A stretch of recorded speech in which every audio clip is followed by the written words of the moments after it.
Madame, Monsieur, bonsoir, bienvenue dans ce journal. À la une de l'actualité ce soir, le Premier ministre appelle les Ivoiriens en Allemagne à être de meilleurs ambassadeurs du pays à l'étranger. Robert Begré-Mambé les a rencontrés à Hambourg. Le chef du gouvernement va prendre part demain à la conférence sur le partenariat entre les grandes économies et les sociétés émergentes. 5 startups ivoiriennes sur la scène francophone. La première édition de Francotech, organisée à Paris en France, un espace pour promouvoir le numérique et l'innovation technologique. L'initiative est du secrétariat général de la francophonie et Business France en marge du 19e sommet de la francophonie. Une bonne nouvelle pour l'Église catholique de Côte d'Ivoire. Ce dimanche 6 octobre, le pape François a annoncé la création de 21 nouveaux cardinaux, dont Ignace Bessi-Dogbo, archevêque métropolitain d'Abidjan. Il va recevoir les insignes de ses nouvelles charges le 8 décembre 2024 à Rome. En RDC, la campagne de vaccination contre Mpox a débuté hier. Il va concerner dans un premier temps les personnels de santé et les communautés à risque. L'objectif, c'est de stopper cette épidémie. Direction l'Allemagne, précisément à Hambourg. Le Premier ministre a eu une rencontre ce dimanche avec la communauté ivoirienne vivant en Allemagne. Échange sur les questions d'actualité nationale. Robert Begré-Mambé les a exhortés à être les meilleurs ambassadeurs de la Côte d'Ivoire à l'étranger. Un reportage d'Eman Guivé, Ulrich Adongo. Interrogations sur la vie de la nation, questions d'actualité, préoccupations et attentes exposées au Premier ministre Robert Begré-Mambé au cours de cette rencontre entre le chef du gouvernement et les Ivoiriens vivant en Allemagne, en Tchécoslovaquie et aux pays alentours. Préoccupations abordées l'une après l'autre par le Premier ministre Robert Begré-Mambé. La première, comment se porte la Côte d'Ivoire? Depuis 2011, où le président Alassane Ouattara a pris la Côte d'Ivoire en main, nous avons fait d'énormes progrès. Et je pense qu'il est important que chacun de nous prenne conscience de cela, parce que la conséquence immédiate, c'est que ça vous confère des responsabilités énormes. Aujourd'hui, avec toutes les infrastructures que le président Alassane met en place, quand on est ivoirien, qu'on va avec des amis en Côte d'Ivoire, en toute vérité, on n'a pas honte. La seconde, la volonté des Ivoiriens de l'extérieur de voir pour 2025 des élections calmes et apaisées. Les élections ne doivent être une occasion pour nous de faire des palabres. Pour ceux qui ont vécu ce qui s'est passé dans les années 2010-2011, si vraiment on a conscience qu'on doit préserver la vie des Ivoiriens, on ne doit plus recommencer. Pourquoi? Parce que les élections, c'est le moment où on va auprès des populations pour leur demander: est-ce que vous avez compris ce que j'ai fait? Est-ce que vous avez compris ce que je veux faire? Est-ce que vous avez compris ce que je suis en train de faire? Donc, pour que vous ayez la bonne réponse, il faut que l'organisation des élections accompagne ce processus de la meilleure façon possible. C'est pourquoi le président de la CEI a pris le temps de sillonner l'Europe. Et avant de lancer le recensement électoral, il a rencontré tous les partis politiques. Et je crois savoir qu'ils se sont accordés sur le processus de recensement électoral. S'ils se sont accordés, nous devons alors aller à la pêche des partisans. Ce sont tous des Ivoiriens. Il faut qu'on aille dans un esprit de paix, un esprit apaisé. Il faut faire très attention aux paroles qu'on prononce et aux actes qu'on pose. Il y a des lois, il y a des règlements, il y a des processus. On les suit et on se présente aux élections. Occasion pour le chef du gouvernement, Robert Begré-Mambé, de leur rappeler le rôle important qui est le leur dans le développement de la Côte d'Ivoire. Il faut qu'on soit exportateur de produits finis de cacao. Et c'est la bataille que le président de la République est en train de mener en ce moment. Et on a besoin de vous pour cela. Si vous avez des idées, si vous avez des projets, si vous avez des partenaires et que vous avez des compétences, le PJGouv est un instrument par lequel vous pouvez démontrer votre capacité à vous imposer dans la société. Une communauté ivoirienne heureuse et satisfaite de ces échanges avec le Premier ministre Robert Begré-Mambé. Nous l'avons d'abord félicité pour les avancées qui ont été réalisées et puis les acquis en matière électorale. Mais que des efforts soient encore faits afin que les prochaines élections soient d'abord inclusives, elles soient justes, elles soient équitables et qu'elles soient aussi apaisées. Le Premier ministre a pris acte de nos échanges et surtout nous sommes satisfaits de sa réponse. Nous étions très contents d'être avec le Premier ministre pour cette audience qu'il nous a accordée. Et c'est pour nous l'occasion, n'est-ce pas, de remercier en premier lieu le président de la République de la Côte d'Ivoire, son Excellence le président Alassane Ouattara. Le chef du gouvernement a salué la mobilisation exceptionnelle de 6 Ivoiriens de l'extérieur pour cette rencontre, preuve de leur intérêt particulier pour l'avenir de la Côte d'Ivoire. Et d'autant que le Premier ministre va prendre part demain lundi au Forum sur le développement durable de Hambourg. Il représente le président de la République, Alassane Ouattara, à cette importante conférence. Et de Hambourg, allons à Paris. Allons voir la première édition de Francotech, une initiative pour promouvoir le numérique et l'innovation technologique. Elle a vu la participation de 5 startups ivoiriennes. Le ministre Khalil Konaté profite pour présenter les avancées en la matière en Côte d'Ivoire. Envoyés spéciaux dans la capitale française, Issa Tionayeo, Adama Kéré. En marge du 19e sommet de la francophonie, organisé à Paris, en France, se déroule la première édition de Francotech. 5 jeunes start-up sont sélectionnés pour venir participer à ce grand rendez-vous dédié au monde du numérique. Chargeur, qui est une solution qui permet de déployer en fait des batteries, des stations de recharge, donc pour des batteries de motos électriques. Donc nous sommes à Francotech justement pour pouvoir montrer notre solution et mais surtout de pouvoir trouver des partenariats parce qu'on est sûr, c'est un de vos projets que je mets en place depuis maintenant 2023. Le Pognon Club, c'est un projet qui fait la promotion de la culture africaine par la réalité virtuelle et la réalité augmentée. Donc ça, c'est un cas de réalité virtuelle et quand on le porte, il y a la possibilité d'aller dans des villages ivoiriens, danser avec des masques de chez nous, jouer à des instruments de musique et même aller dans le monde des esprits. Et c'est un projet éducatif où on peut apprendre directement en portant le casque tout en s'amusant. Ce rendez-vous du donner et du recevoir au niveau du numérique est l'occasion pour le ministre de dévoiler des avancées technologiques en la matière en Côte d'Ivoire. Sur plus de 4500 data centers dans le monde, l'Afrique en compte moins de 80. Mais la Côte d'Ivoire se classe bien parce qu'on a au moins une dizaine de data centers en Côte d'Ivoire aujourd'hui. Et on va maintenir la tendance dans le cadre donc du déploiement ou de la mise en œuvre de la stratégie nationale d'intelligence artificielle que nous allons bâtir. Et il va falloir développer des infrastructures dans les grands pôles. Les startups se disent satisfaits de cette première participation au Francotech et ne cachent pas leur ambition de faire de la Côte d'Ivoire un pôle numérique important dans le monde. Et le secteur est en pleine évolution en Côte d'Ivoire. C'est un pas plus en avant vers la transformation digitale qui vient d'être posée. Le ministre de la Transition numérique et de la digitalisation a inauguré un data center, un centre de stockage de données situé au village des technologies à Grand Bassam. Didier Nguessan.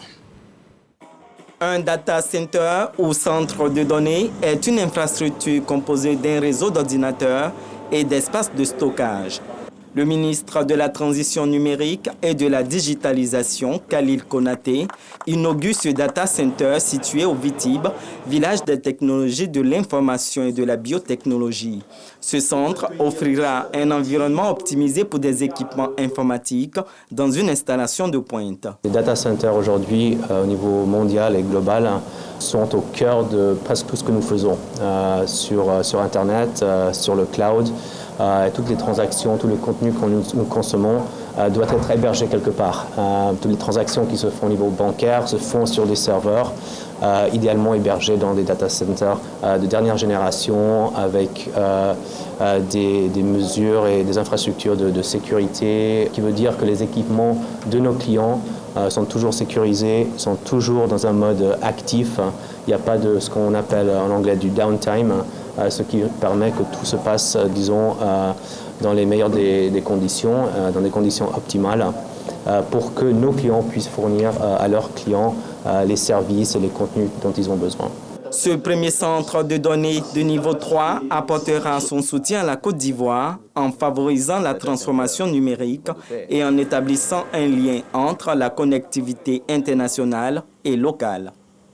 On poursuit avec ce message de la Chambre haute. Madame Kandia Kamisoko Kamara, présidente du Sénat, convoque mesdames et messieurs les sénateurs à la séance plénière solennelle d'ouverture de la deuxième session ordinaire 2024 du Sénat le jeudi 10 octobre 2024 à 10h à la Fondation Félix Houphouët-Boigny pour la recherche de la paix de Yamoussoukro. L'ouverture de la session aura lieu conjointement avec celle du colloque des Sénats d'Afrique dont les travaux se tiendront les jeudis 10 et vendredi 11 octobre 2024 autour du thème « Idées de Sénat et expérience sénatoriale en Afrique » organisé à l'initiative du Sénat et placé sous le haut patronage de son Excellence M. Alassane Ouattara, président de la République de Côte d'Ivoire. Ce colloque verra la participation de plusieurs présidents de Sénat africains et du président du Sénat français. En raison du caractère solennel de cette séance, Madame la Présidente du Sénat invite Mesdames et Messieurs les sénateurs à arborer leurs écharpes et autres insignes de parlementaires. Le présent communiqué tient lieu de convocation individuelle et c'est signé le secrétaire général Touré Ousmane Samassi. Et comme on vient de l'entendre dans le communiqué, l'ouverture de la deuxième séance se tient avec une rencontre, le colloque des Sénats d'Afrique. Voici les enjeux dans cet élément de Michel Digré.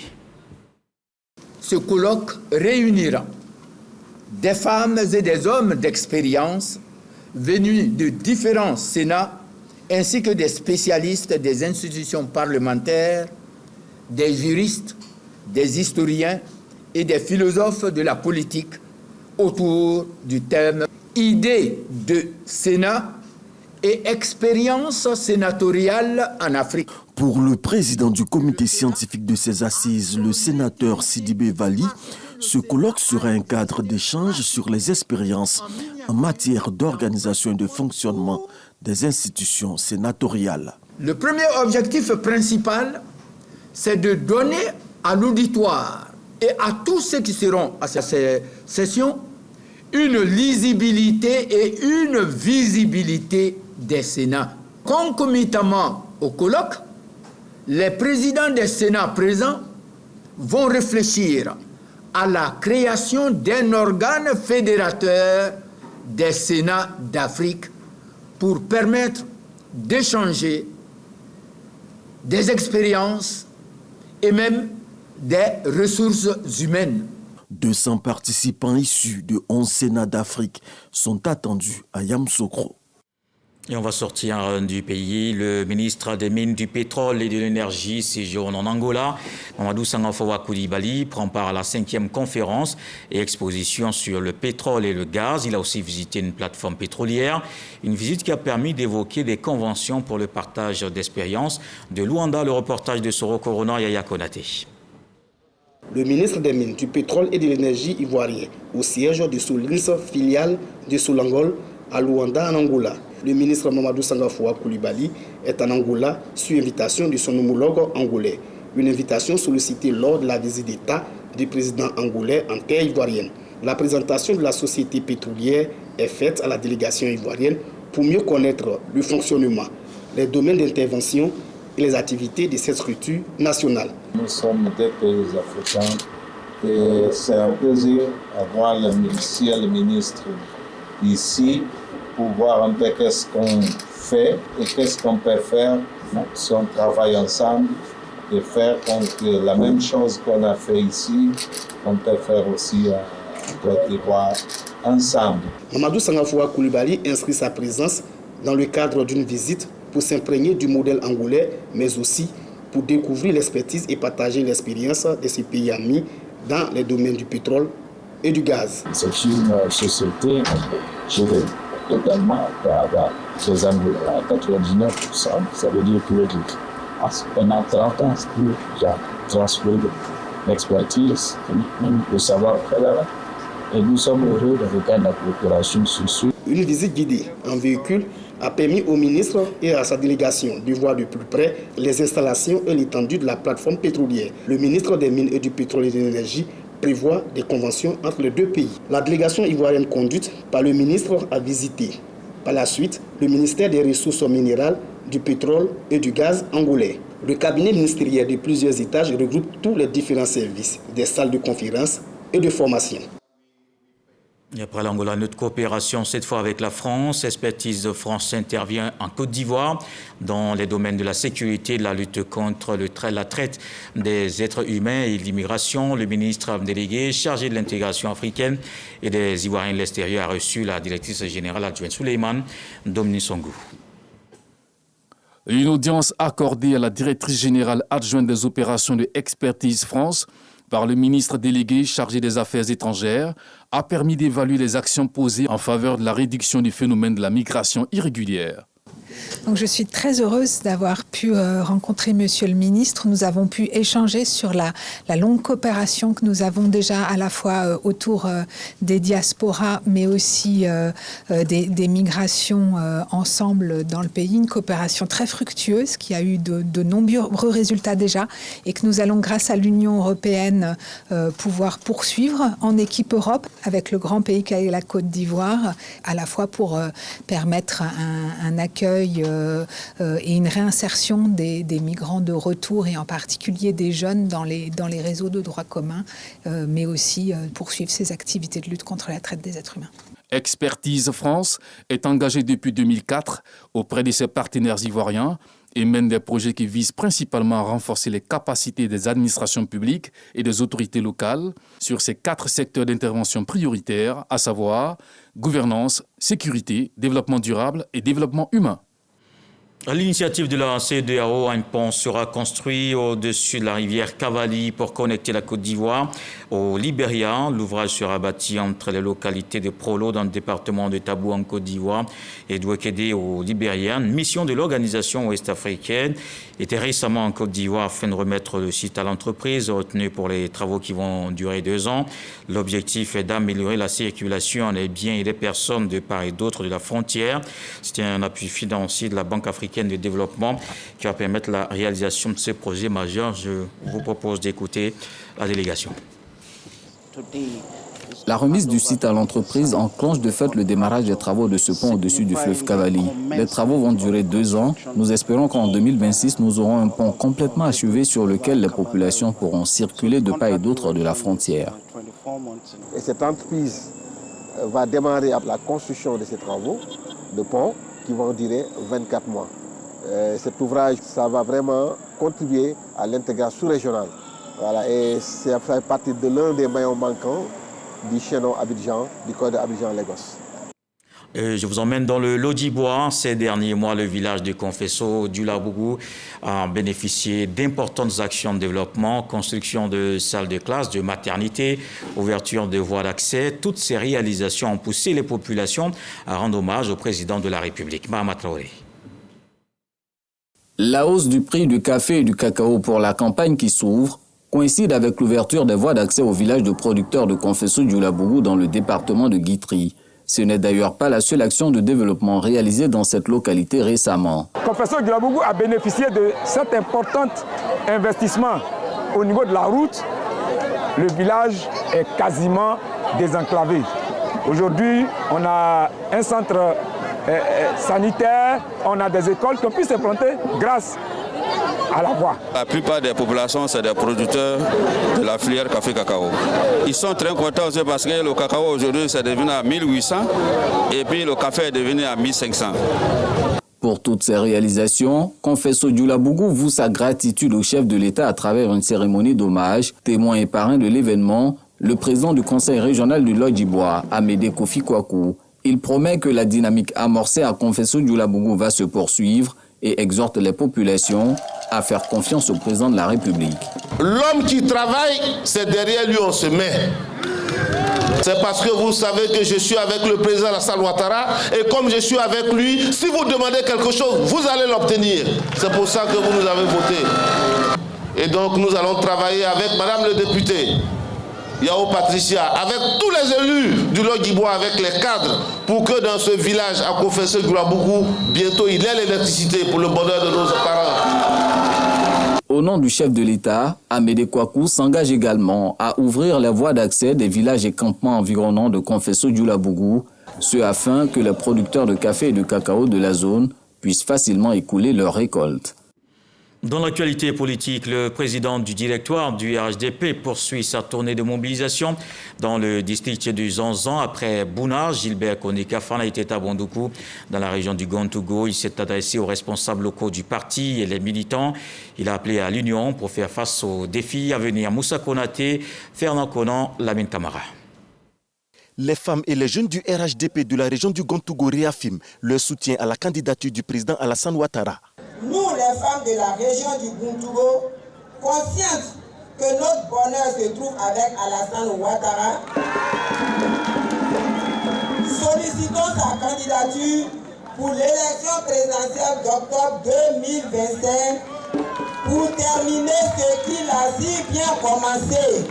Nous, jeunesse du Rassemblement des Oufouettis pour la démocratie et la paix, déclarons notre soutien total et inconditionnel à la candidature de son Excellence M. Alassane Ouattara pour un nouveau mandat à la présidence de la République de Côte d'Ivoire. Des appels de la jeunesse et des femmes soutenus par le coordonnateur principal du RHDP de la région du Gontougo. Kobena Kwasi Adjoumani dit avoir perçu le message de cohésion prôné par la direction du parti.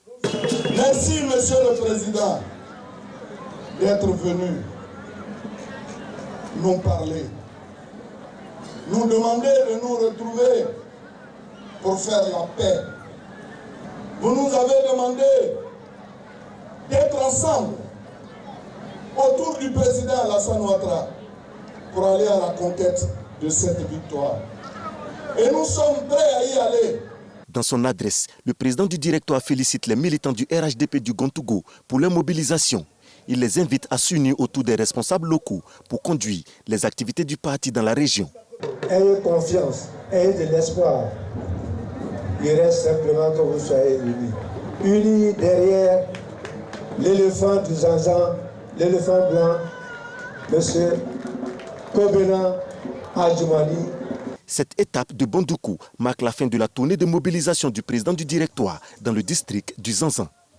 Là-bas dans le Gontougo, l'union est prônée autour du sport. Bondoukou a abrité la finale du tournoi de football doté du trophée Alassane Ouattara en 2024. Cette compétition a permis de rassembler les cadres et toutes les couches sociales. Jean-Marc Djadji. Soko FC s'adjuge le trophée de la 5e édition du tournoi de football Alassane Ouattara dans la région du Gontougo. Cette équipe victorieuse s'est imposée aux dépens de l'équipe de Zanzan FC, 1-0. Cette compétition, initiée par le député de Bondoukou-Ouest, Maison Kofi Noël, vise à promouvoir la cohésion sociale comme prônée par le chef de l'État, Alassane Ouattara. L'objectif de ce tournoi, c'était de faire en sorte d'égayer l'ensemble des jeunes de notre district, de notre région. Je pense que nous sommes arrivés au terme de ce tournoi-là, la 5e édition. Je dois dire que nous sommes fiers, heureux d'avoir contribué à créer la saine émulation au sein de cette jeunesse-là. Ce tournoi, parrainé par l'ambassadeur Claude Sailly, chef de cabinet du président de la République, a enregistré la présence des cadres pour une saine émulation dans la région du Gontougo. Au-delà de l'amusement que vous voyez, au-delà du simple jeu, au-delà des récompenses, il faut comprendre qu'il y a une philosophie derrière. Tout travail mérite salaire. Tout effort mérite récompense. Et c'est ce que nous voulons apprendre à ces jeunes-là. Ce sont au total 16 équipes qui ont pris part au tournoi de football Alassane Ouattara dans le Gontougo. Le vainqueur a reçu une enveloppe de 500 000 francs CFA, un trophée, ainsi qu'un jeu de maillot. Quant au finaliste, il est reparti avec une coquette somme de 250 000 francs CFA. À 13h dans le Dimanche Magazine, Marine Cogny a reçu le directeur du développement agricole du Conseil Café Cacao. Kwasi Jérémy a parlé de l'impact du prix en hausse du kilogramme de cacao. Voici un extrait de l'entretien. Le prix de 1800 dit clairement l'ambition de la Côte d'Ivoire affichée de demeurer le leader de la production mondiale de cacao et de plus en plus de faire la promotion de la transformation locale et donc également de la consommation. Le revenu global dans la chaîne des valeurs du cacao, c'est 100 milliards de dollars. Et sur les 100 milliards de dollars, il y a seulement 5% qui reviennent aux pays producteurs. Et dans les 5%, il y a 3% qui vont directement aux producteurs. C'est-à-dire l'ensemble des acteurs perçoivent seulement 5%. Vous voyez que 5% sur 100 milliards, ça fait 5 milliards de dollars. Et quand vous ramenez à 3%, ça fait 3 milliards de dollars seulement que les producteurs perçoivent. C'est pour changer les choses que le président de la République de Côte d'Ivoire, son Excellence M. Alassane Ouattara, et son homologue du Ghana ont décidé que les deux filières se mettent ensemble pour faire le combat. C'est ce qu'on appelle l'initiative Cacao Côte d'Ivoire-Ghana. Aujourd'hui, ce que nous espérons, c'est que les autres pays producteurs africains se rejoignent à nous pour qu'on fasse un gros lot. Évidemment, le Cameroun et le Nigeria frappent déjà à nos portes. On pourra donc impacter les prix. Les prix de 1800 francs sont convenables. Je n'ai pas dit que c'est excessif, mais c'est convenable. Mais nous espérons mieux. C'est pour ça que nous posons des actes à pouvoir améliorer les conditions de nos parents producteurs. Et dans l'actualité ce soir, fin de la journée de la retraite active, le FIDRA en profite pour saluer le travail de 10 ans effectué, une occasion pour célébrer les retraités que la structure accompagne depuis toutes ces années. Patricia Omouetia. La célébration de la 10e édition de la journée de la retraite active JRA a marqué l'apothéose de la tournée relative à la dite journée dénommée JRA Tour 2024. Plus de 3000 retraités ici au Palais de la Culture ont vibré au son des grands classiques de la musique rétro.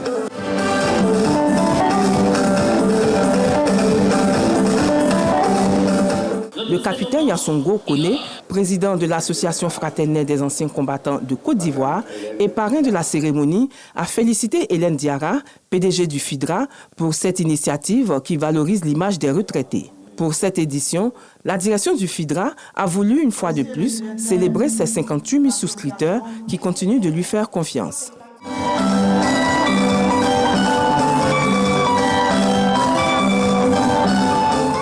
La retraite n'est plus perçue comme une fin de vie, mais plutôt comme le début d'une nouvelle étape avec beaucoup d'opportunités. Une étape vécue avec beaucoup d'enthousiasme et de sérénité.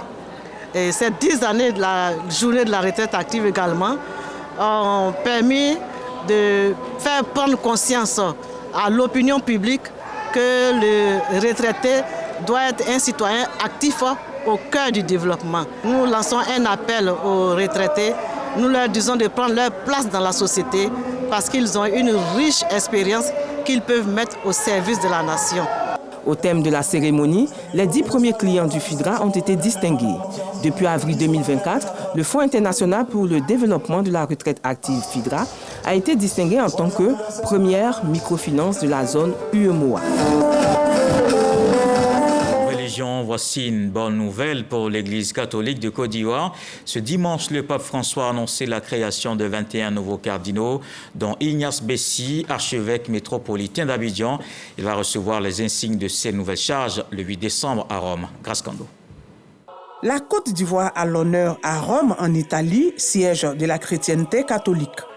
21 nouveaux cardinaux seront créés le 8 décembre prochain lors de la solennité de l'Immaculée Conception, jour où ils recevront les insignes de leur mission pastorale. Parmi ces nouveaux prélats, l'archevêque métropolitain d'Abidjan. L'information a été donnée par sa sainteté le pape François lors de l'Angélus. Sua Eccellenza Monsignor Ignace Bessi Dogbo, arcivescovo de Abidjan, Costa d'Avorio. Ignace Bessi Dogbo devient ainsi le 4e cardinal du clergé ivoirien. Précédemment archevêque de Korogo, Monseigneur Ignace Bessi Dogbo a été nommé archevêque d'Abidjan par le pape François en juin dernier. Sa prise de possession canonique du siège d'Abidjan, suivie de l'imposition du pallium, a eu lieu le 3 août dernier à la cathédrale Saint-Paul du Plateau, lieu du siège archiépiscopal d'Abidjan. Et les bonnes nouvelles s'enchaînent, cette fois en sport final ce soir, de la Maramonde, la Coupe du monde de Maracana. Et la Coupe est restée à Abidjan. La Côte d'Ivoire, pays hôte, bat le Bénin 3-0. La compétition s'est déroulée au Parc des Sports de Treichville. Dans le reste de l'actualité en République démocratique du Congo, la campagne de vaccination contre le virus Mpox a officiellement débuté ce samedi. Le pays d'Afrique centrale est de loin le plus touché au monde par cette maladie. La campagne concerne dans un premier temps les personnels de santé et les communautés à risque. L'objectif de cette campagne vise à stopper cette épidémie en RDC. Le pays compte à ce jour plus de 30 000 cas suspects Mpox et plus de 980 décès. c'est les autorités du Nord Kivu appellent la population à se faire vacciner pour éviter la propagation de cette épidémie. Voilà qui m'interme à ce journal. Merci de l'avoir suivi. Retour de l'actualité 23h. Ce soir, le sage nous apprend que supporter la fumée permet de se réchauffer. Je vous souhaite donc une fructueuse semaine.